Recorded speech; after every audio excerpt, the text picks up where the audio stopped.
If you take the words Harry Potter and video game, then there's a high chance you'll think of Chamber of Secrets on the PS2. Most people regard it as one of the best Harry Potter games of all time, including myself at some point. The question is, does it still hold up? It's important to note that this game also had a port on the GameCube and Xbox, and while they are similar to the PS2 version, there are a number of differences that I'll be mentioning throughout this retrospective. Right off the bat, we see our first difference, which is that the cutscenes in the GameCube version are far superior. I mean, just look at this opening cutscene. You've got a lovely cam shot of Hedwig, and then to contrast that, they reveal the flying Ford Anglia crashing from the sky. We get this nice reaction shot of Ron and Harry, which adds a bit more character, plus a little gag of the sign falling off. The PS2 version, on the other hand, only has two shots, one of the car crashing into the gate, and a wide shot of the house. I found plenty more examples of this while playing the GameCube version, and I really wish that these were included in the PS2 port, since it makes watching them far more interesting. Another difference is the frame rate. The GameCube version runs at 60 FPS, while the PS2 runs at 30. This surprised me at first, until I found out that the GameCube is actually more powerful. I guess I've been so used to seeing Nintendo consoles prioritise how you play games, as opposed to raw performance. Moving on to gameplay, we start at the burrow, where you'll learn how to lock onto targets, and how janky the camera is. For whatever reason, the PS2 port doesn't allow you to rotate 360 degrees, instead it just kind of pans slightly. This means if you want to recenter the camera, you'll need to hit R1, kind of like the controls for Ocarina of Time. The difference with that game though, is it had a controller that looked like this, so they really didn't have a great option for camera controls. What's weirder is that the GameCube's camera actually behaves how you would expect it to. After getting into a fight with a washing machine, Fred and George reveal that the chocolate frogs return to regain your stamina, although this time you have to use Flipendo to stun them before you can eat them. Interestingly enough, the frogs in the PS2 version just hop in the same place, while the GameCube version has them jump around, making them slightly harder to catch, a bit like the PC port. We are then tasked with denoming the garden, which requires you to stun the gnomes using Flipendo before chucking them over the fence. You can earn wizard cards here if you beat Fred's score or hit the targets. Personally, I think the PS1 done this a little better, since there are more objects to try and aim for, and they are designed really well. This version, on the other hand, is just a lot of empty space. The controls here for the GameCube and PS2 version is also quite different. PS2 Harry slowly builds up as he spins around, which gives you an idea on how strong the throw is going to be, which makes sense. The GameCube version, on the other hand, just starts you at full speed, and I couldn't for the life of me hit the targets as a result. It just feels so unnatural. We are then whisked off to Borgin and Burke's, where we see Lucius Malfoy wanting to get rid of a dodgy book. Naturally, Harry is intrigued and goes to have a look to discover the Lumos spell? Oh my god! The Malfoys know basic magic! This is actually the first game in the series where the player actually gets full control over the spells Harry casts. And before anyone goes, that's not true, you could do this on Philosopher's Stone on the PS2, well, yes, you're right, but that game came out 1 year later, so boom! Up until this point, the games would auto-select the spell depending on what you're aiming at. But here, the player will need to equip spells to either the square, circle, or triangle button. The thing is, Flipendo is going to be your bread and butter for the majority of the game, which means you really only have 2 slots, since it's pointless swapping it out. Having to dive into the menu to swap spells is a little annoying, although I think the developers were aware of this and tried to design the levels in a way that would minimise changing the loadout too much. Considering the fact the D-pad doesn't do anything, it would have been nice if it was programmed to quickly switch between different presets, or even have it mapped to the trigger buttons. All they do is slightly zoom in, and it's not like it's used to aim better or anything. I never used this feature, and I'm completely baffled by it. Once we escape Knockturn Alley, we bump into Mrs. Weasley, who tells us that Ginny lost her things in the flu powder. And Harry, being the simp that he is, offers to go and find everything while he gets his school supplies. What's funny is that in order to pay for everything, Harry picks up coins he finds lying in the street as if he doesn't have a vault full of cash. Did buying the whole sweet cart bankrupt you or something? I gotta love this section where you go to the leaky cauldron to find Ginny's spellotape, and the bartender is like, "The cellar is full of surprises." and there's just a silver sickle hanging over a trap door to lure Harry in. Somebody needs to launch an investigation into this guy. This is definitely serial killer behaviour. The Diagon Alley level is quite a fun area to explore and introduces a couple of other mechanics. In Flourish and Blot, you'll unlock the ability to charge up your spells. This will allow you to break harder objects with Flipendo as well as casting Lumos for a longer period of time. Other than those two and maybe Expelliarmus, the rest of the spells don't really take advantage of this. Mulpepper's Apothecary introduces the Potion Vial mechanic, which I think is actually implemented well here compared to the PC and PS1 versions, since it behaves much more like the fairies in the Zelda games. You can choose to manually refill your health with these, or let it refill your health automatically the moment you hit 0. There are only a couple of vials you can get throughout the game and a limited amount of cauldrons, so it's good to plan ahead before heading out to class. Of course, you can still refill your health with chocolate frogs and even pumpkin pasties in this game, but I think they are harder to come by compared to previous ports, so it definitely makes the vials more valuable. We also get a little introduction to the sneaking mechanic, but we're gonna get to that later. Let's skip ahead slightly to the most important part, which is Hogwarts. The castle is simply gorgeous and holds up very well today, or at least the interiors do. Outside the castle definitely looks a bit dated, but hey, the same can be said about the other ports as well. There's a warm, cozy feeling I get wandering around the grand staircase, particularly at night, and the same thing goes for the Gryffindor common room, although I have to say that graphically, I think the GameCube wins here. It's just got little extra details that really made me go, whoa, that looks gorgeous. Just look at how the colours of the stained glass window hits the floor here, or how the light shafts burst through the windows of the grand staircase and Lockhart's office. Of course, exploration plays a huge part in this as well, and both versions have their pros and cons. The biggest pro for the PS2 version, and the reason it's regarded as the best port, is the fact that you can fly around the Hogwarts grounds. I'm not gonna lie, back in the day, I didn't understand the hype about the whole flying thing. I just wasn't interested in flying around this empty space, and so I was more interested in spending time in the castle than out. The only reason I even got on the broom this time was to show it off in the video because I knew people would expect me to mention it, and as I was recording, I came across the boathouse with all these unlit torches, and I thought, I don't remember this. I'll need to come back here when I learn Incendio.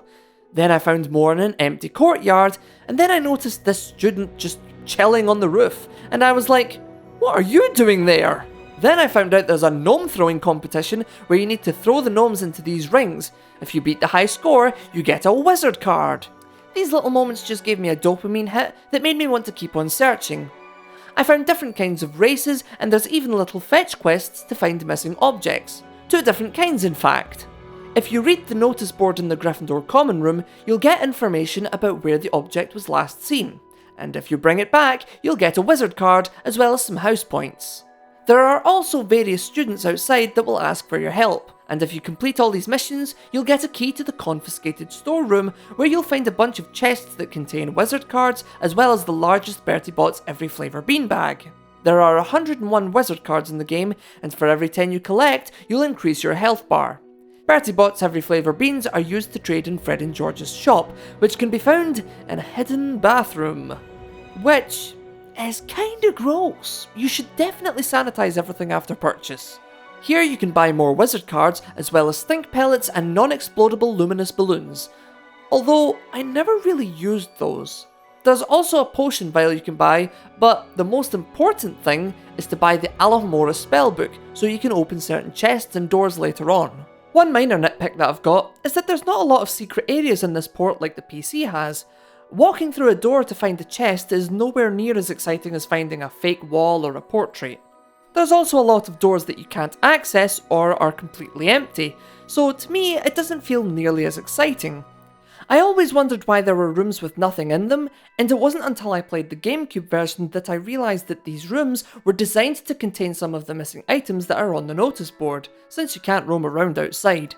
Now, the GameCube port pretty much lets you explore the same places, with the exception of the Hogwarts grounds. Flying isn't an option, and instead of being able to roam around the outdoors freely, you are forced to teleport to different locations via these signposts, which might be disappointing for some people.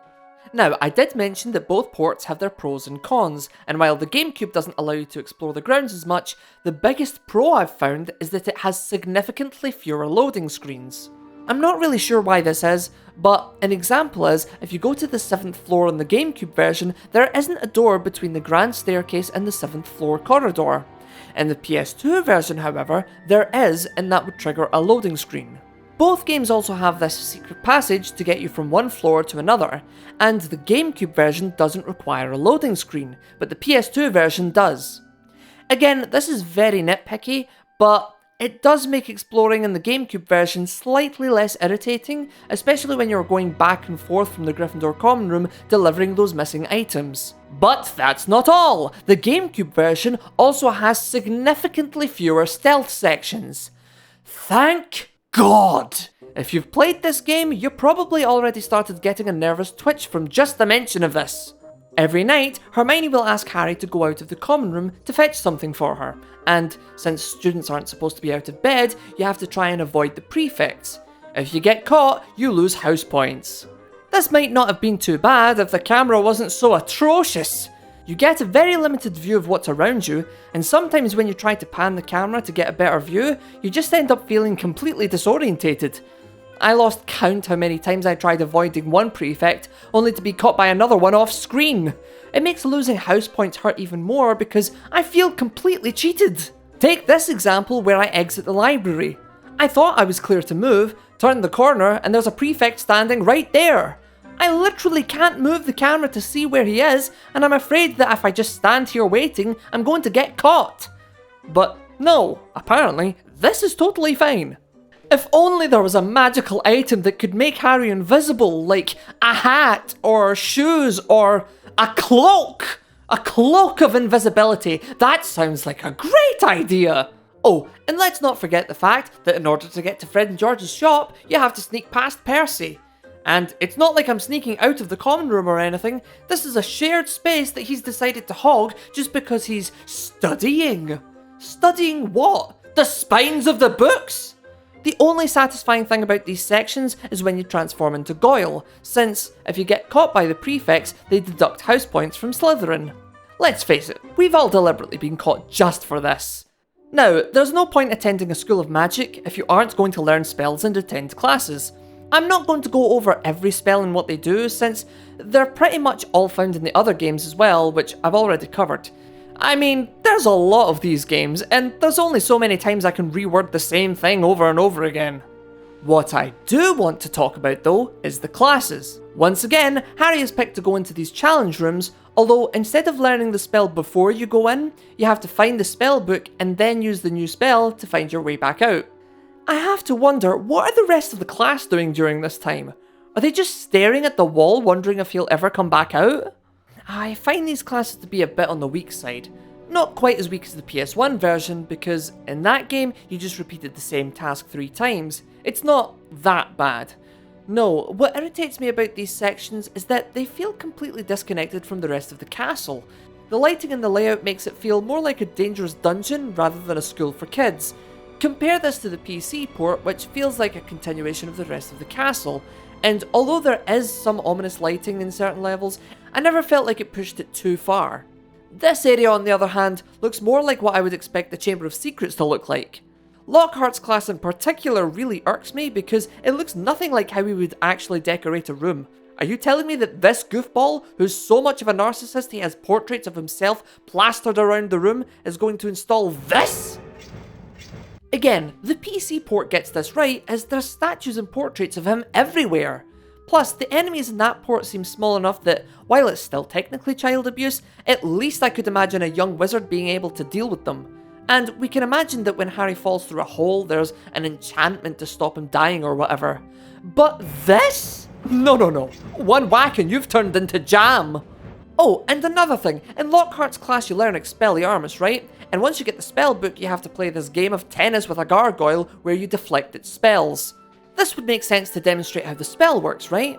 But then literally the moment you come out, you have to duel Malfoy in the exact same way. Why did we need the gargoyle section at all? Surely we would have been better off starting with this. I get they're trying to work in the dueling like the other games, but the PS1 done it the best, and even the PC was a bit more fun than this. I really don't think that it was worth having Expelliarmus as its own spell for this game, because they clearly weren't sure what to do with it, and so they shoehorned in these gargoyle bosses in every class. In fact, there's a handful of them in the Incendio class alone. This should have been saved for optional duels like the other ports, since 1, it doesn't get used a whole lot, and 2, these sections aren't fun at all. As for Quidditch, fly through hoops, gain a speed boost, catch the snitch, the end. Sorry to just rush past that, but there really is nothing to these sections. I mean, I guess it works, it's just not the most fun part about these games, and they're all pretty samey. But I guess I had to mention it. Now, with all of that out of the way, the question is this still a good game? My answer is yes. It's still enjoyable to play, and if you take into consideration that this is a movie tie-in game, it's quite impressive it's managed to hold up, even if I do have some frustrations with it. But out of these two ports, which one do I think is the strongest? It's a tricky one, but I'm leaning more towards the GameCube port, specifically because of the higher frame rate, fewer loading screens, and stealth sections. Exploring the grounds was nice, especially this time around, but I'm not sure that that was really enough of a sell for me. Out of all the ports I've played though, I'm surprised to say that I think the PC port is my now all-time favourite version. I really thought I was going to side with the PS2, since that was the one I grew up with and played the most. But the PC port was unbelievably fun and, in my opinion, has aged the best, with superior camera control, load screens being shorter thanks to modern hardware, and a castle that's just a bit more fun to explore. And, as I said earlier, I think the classes are better designed, particularly Lockhart's. Now, before we jump into Prisoner of Azkaban, we got to go all the way back to Philosopher's Stone and take a look at its PS2 port. Since that was released a year after this game, I think it will be interesting to compare the two. Until then, let me know your thoughts of this game in the comments below. Do you agree with my opinions? Do you disagree? Whatever you think, I'm genuinely curious and hope to see you in the next video.